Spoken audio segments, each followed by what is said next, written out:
पहला पाठ तिमोथी के नाम संत पौलुस का पहला पत्र, अध्याय 3 पद संख्या 14 से 16 तक। मुझे आशा है कि मैं शीघ्र ही तुम्हारे पास आऊंगा, किंतु यह पत्र इसलिए लिख रहा हूँ कि मेरे आने में देर हुई तो भी तुम यह जान जाओ कि ईश्वर के घर में लोगों का आचरण कैसा होना चाहिए।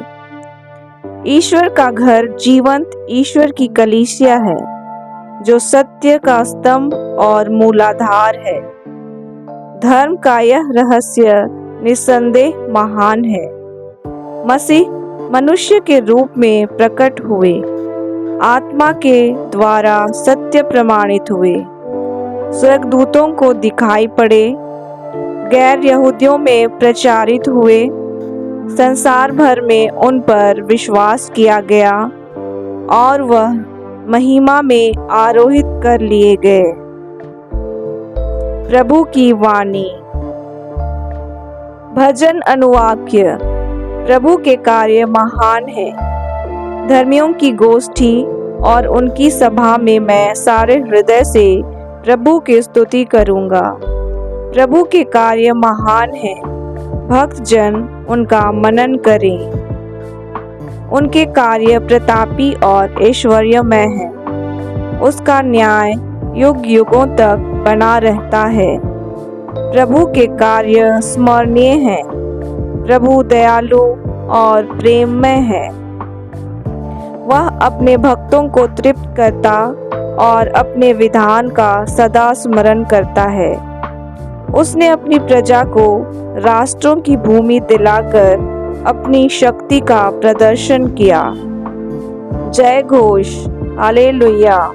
हे प्रभु, आपकी शिक्षा आत्मा और जीवन है। आपके ही शब्दों में अनंत जीवन का संदेश है। हालेलुया। सुसमाचार।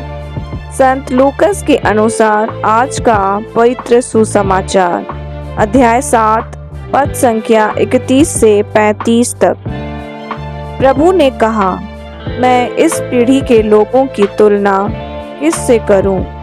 वे किसके सदृश हैं? वे बाजार में बैठे हुए छोकरों के सदृश हैं, जो एक दूसरे को पुकार कर कहते हैं, हमने तुम्हारे लिए बांसुरी बजाई और तुम नहीं नाचे। हमने विलाप किया और तुम नहीं रोए, क्योंकि यूहन्ना बपतिस्ता आया, जो न रोटी खाता और न अंगूरी पीता है, और तुम कहते हो उसे अबदूत लगा है। मानव पुत्र आया, जो खाता पीता है, और तुम कहते हो देखो यह आदमी पेटू और पियक्कड़ है, नाकेदारों और पापियों का मित्र है।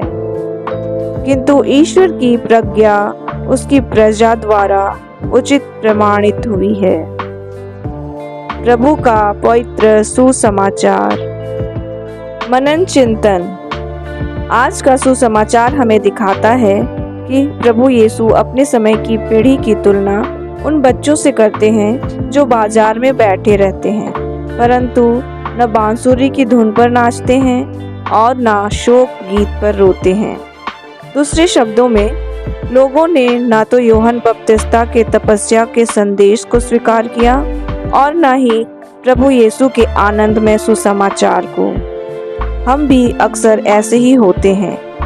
ईश्वर हमें कभी अनुशासन के द्वारा तो कभी आनंद और आशीर्वाद के द्वारा बुलाते हैं, लेकिन हम उनकी उपस्थिति को पहचानने के बजाय शिकायत करते हैं, विरोध करते हैं या उदासीन रहते हैं। प्रभु यीशु याद दिलाते हैं कि ईश्वर की प्रज्ञा उसकी प्रजा द्वारा सही प्रमाणित हुई है, अर्थात सच्चा विश्वास बहानों से नहीं बल्कि ईश्वर के वचन के अनुसार जीवन जीने से प्रकट होता है।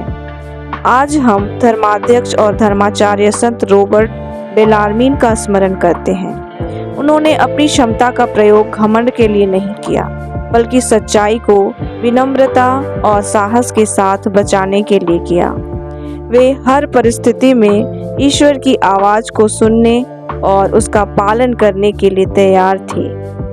आइए हम विचार करें, क्या हम ईश्वर को केवल अपनी शर्तों पर ही चाहते हैं, या हम तैयार हैं कि चाहे आनंदमय क्षणों में या अनुशासन और कठिनाइयों के समय में हम उनकी पुकार को स्वीकार करें। मैं आज ऐसा जीवन कैसे जीऊं जिससे मेरे कर्मों द्वारा मेरा विश्वास प्रकट हो। आमीन।